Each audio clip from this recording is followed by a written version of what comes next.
Meg Baker, you're chasing a story about a Marine smoking pot at City Hall. That's what do right. you got? My chase brought me this morning to Philly, to City Hall, to the scene of the first civil citation for marijuana. So it was issued to PhillyNORML activist and U.S. Marine Corps combat veteran Mike Whiter on Monday morning. So he actually planned this with the police so that they would know he wasn't trying to be disrespectful, but he's been recognized as one of the people who uses marijuana for medical purposes in Philly. It was a peaceful citation by the police of him lighting up right in the middle, open area of City Hall in Philadelphia.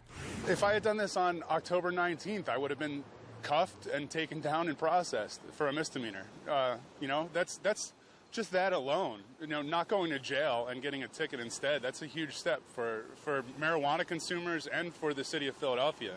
The city of Philadelphia has implemented the new fine structure.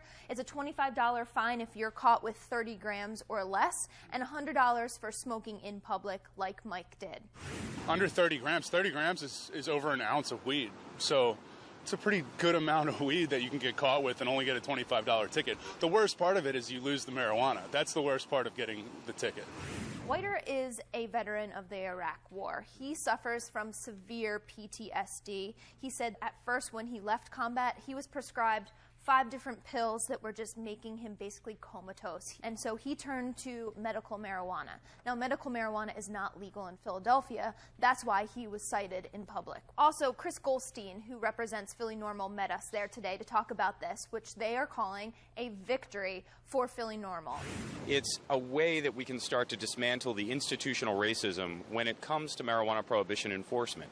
And again, folks like Mike Whiter, who is an underground medical marijuana patient, we have to keep in mind that not everybody who's caught with a little bit of marijuana is using it just to have fun. I can see the argument on decriminalizing this and not having your prisons full of people that have no other charge but, recreational use of pot or certainly medical use because it's legal in Jersey. But I wonder if this movement is really glossing over some of the serious adverse effects that marijuana does have on kids, because there's a big difference between smoking pot and getting high and the edible form that doesn't get you high that they prescribe or they can give to children. They say that decriminalizing pot is not going to enhance the number of people who are going to go out and buy pot.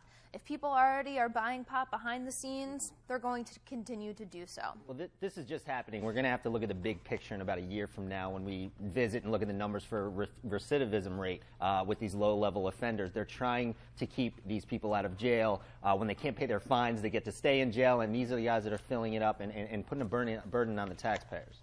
My mother would lose her shit if some guy was sitting next to her on the sidewalk smoking weed. Why does he have to do it in the middle of the street? And is that going to happen with this new law? Is that what they're working towards? He was definitely making a statement. Being in City Hall, he was using his free speech, you could say, and wanted to show that he uses this for medical marijuana Again, he's purposes. wasting the cops' time. I mean, you could make a lot of arguments against it. I do understand his point. Unfortunately, sometimes when government gets involved, they actually make it worse. But the idea is, I think it's very important for groups like this to separate the idea of getting high and having something that actually can solve a problem that maybe doesn't lead to other drugs, etc. Sorry, I'm